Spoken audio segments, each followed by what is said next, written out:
What if I told you that the machine standing next to your warehouse worker in 2 years will cost less than the sedan parked in your driveway? That is not science fiction. That is the trajectory we are on right now, and the numbers backing it up come from Goldman Sachs, Bank of America, and Deloitte, not from some startup pitch deck. Here is the headline that should be pinned to every CFO's wall in 2026. The manufacturing cost of a humanoid robot has collapsed by roughly 40% in a single year. 40%. Goldman Sachs originally expected costs to fall between 15 and 20% annually. Instead, the decline blew past their models. Units that carried price tags ranging from $50,000 to $250,000 just 18 months ago now sit between $30,000 and $150,000. And the floor is still falling. Bank of America Institute takes it further. Their research projects that the material cost of a humanoid robot will drop from approximately $35,000 today to somewhere between $13,000 and $17,000 per unit within the next decade. Think about that number for a second. $13,000. That is cheaper than a year of health insurance for a single employee in most American metro areas. So what is driving this collapse? 3 forces are compounding simultaneously. First, production volume. Tesla alone is targeting between 50,000 and 100,000 Optimus units in 2026, and their CFO Vaibhav Taneja confirmed during the most recent earnings call that the company plans to invest more than $20 billion in capital expenditure this year, more than double the 2025 figure. That money is funding 6 new factories, including a dedicated Optimus plant for humanoid robot production. When you manufacture at that scale, every component gets cheaper. Second, component standardization. Actuators, sensors, and compute modules that were custom fabricated even 2 years ago are now becoming commodity parts.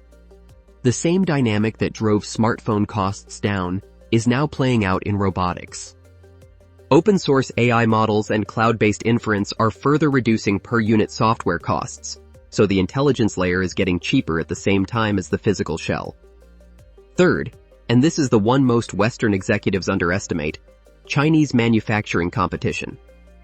Companies like Unitree, UBTech, and Fourier Intelligence are aggressively pricing their humanoid platforms below Western competitors. They benefit from lower labor costs, strong government subsidies for robotics development, and deep supply chain ecosystems that Western manufacturers cannot easily replicate. Goldman Sachs has responded to all of this by revising their total addressable market forecast for humanoid robots upward by a factor of 6, from $6 billion to $38 billion by 2035. Their base case now calls for more than 250,000 humanoid robot shipments by 2030, with consumer sales ramping past 1 million units annually within a decade. Morgan Stanley projects more than 1 billion humanoid robots in operation by 2050, generating a $5 trillion market. Now, if those numbers feel abstract, let me ground them. The International Federation of Robotics confirmed that global industrial robot installations hit an all-time market value of $16.7 billion. Deloitte estimates that cumulative installed capacity will surpass 5.5 million units globally by 2026. And annual humanoid shipments, specifically, are expected to roughly triple from around 5,000 to 7,000 units in 2025 to approximately 15,000 in 2026. The cost curve is not bending. It is breaking. And that creates a strategic inflection point that no finance leader can afford to ignore. Let me be direct about something. If your organization is treating AI-powered robotics as a technology initiative that lives inside the CTO's budget, you are already behind. Deloitte's CFO Guide to Tech Trends 2026 makes this point explicitly. Physical AI, their term for the convergence of artificial intelligence with robotics, sensors, and real-world operational systems, is not a feature upgrade. It is a fundamental restructuring of how value gets created inside organizations. Intelligence is becoming embodied in factories, warehouses, and supply chains, where autonomous systems optimize operations in real time. And that means the capital allocation decisions, the workforce planning models, the depreciation schedules, and the risk frameworks all flow through the CFO's office. This is already happening at scale.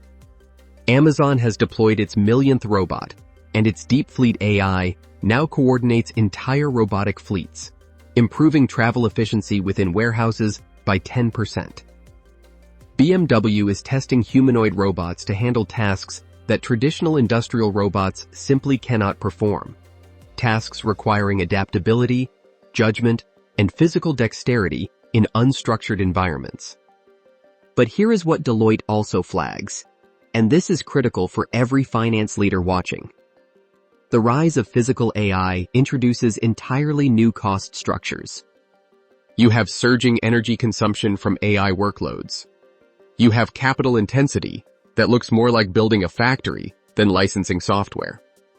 You have maintenance cycles that current humanoid robots require every 200 to 500 operating hours, compared to traditional industrial arms that run 50,000 hours between major services. That maintenance gap alone could mean $20,000 to $40,000 annually for complex deployments. So the CFO's role is no longer just measuring performance. It is shaping the technological bets that will determine performance. And the data says finance leaders are leaning in. Grant Thornton's first quarter 2026 CFO survey found that 68% of CFOs expect their IT and digital transformation spending to increase over the next year, the highest level recorded in the 21 quarters that survey has been running. Meanwhile, CFOs are pulling back on cost-cutting more than at any point in the past 5 years. 28% say they do not plan to cut costs at all, well above the previous high of 18%. They are investing, not retreating. But investing wisely is the challenge. Only 62% of finance leaders say they are confident they will actually achieve their technology objectives. The top barriers they cite are data quality, system fragmentation, and technology constraints. As one Grant Thornton partner put it, AI needs good data, compatible systems, and effective knowledge management. Without those foundations, the robotics hardware sitting on your factory floor is an expensive paperweight. The CFOs who are winning right now share a common trait. They have moved AI spending out of discretionary innovation budgets and into operational technology budgets, applying the same rigor they use for ERP investments or headcount decisions. They are building cross-functional business cases involving controllers, financial planning and analysis leads, and operations heads alongside IT. They are evaluating vendors on integration depth and ERP compatibility rather than feature novelty. And they are running total cost of ownership analyses that include data readiness, change management, and governance infrastructure, not just the sticker price of the robot. All right, so we have established that costs are plummeting and that this is fundamentally a finance leadership problem. Now let us talk about what to actually do. Here is a 5-point framework for CFOs navigating the AI robotics transition. Point 1. Reframe the ROI conversation. Stop measuring robotics. ROI purely in labor replacement terms. The most sophisticated finance leaders in 2026 are looking at 3 additional dimensions. First, overall equipment effectiveness. Robotics driven by agentic AI can reduce unplanned downtime and optimize material flow in ways that show up as margin improvement, not just headcount reduction. Second, the cost of avoided mistakes, decisions that were corrected before they caused a delay or a defect. And third, scalability without proportional headcount growth. When your board asks about AI return on investment, frame the answer in terms of operational impact, risk reduction, and competitive positioning, not just how many workers you replaced. Point 2. Adopt a simulate-then-procure model. The era of buying hardware based on specifications alone is over. Leading manufacturers in 2026 are building, testing, and optimizing entire robotic work cells in digital twin environments before spending a single dollar on physical equipment. This brings mathematical precision to your investment strategy and eliminates the risk of mismatched technology. Digital twin platforms are increasingly available through software-as-a-service models, so you no longer need expensive enterprise licenses. You can validate ROI virtually before committing capital. Point 3.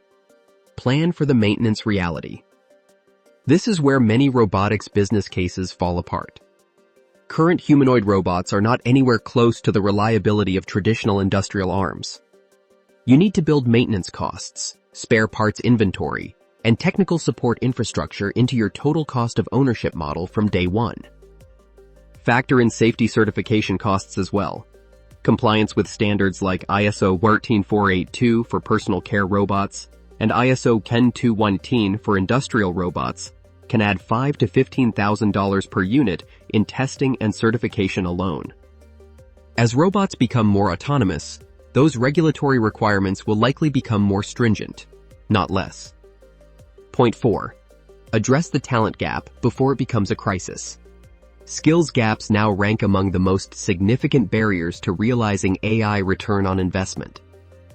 Every 6 months, there is something new in this space, and skill sets quickly become outdated. You need strategic discussions happening right now about how to fill that talent gap, whether through internal training programs, strategic outsourcing, or partnerships with integrators who can bridge the capability gap. More than half of finance leaders expect ongoing challenges attracting and retaining talent over the next 6 months. Outsourcing is emerging as a key strategy to address those gaps, but it requires careful vendor selection and governance. Point 5. Build your governance architecture now, not later. The fast rise of agentic AI has opened the door to vulnerabilities that could disrupt operations, compromise sensitive data, or erode customer trust. AI agents that make decisions without human oversight introduce novel internal risks alongside the external ones. Deloitte's Tech Trends report flags that the convergence of information technology and operational technology with robotic systems is dramatically expanding the attack surface. You need cybersecurity frameworks that account for physical systems, not just digital ones. And you need audit trails and compliance mechanisms that can keep pace with autonomous decision-making. Here is the bottom line.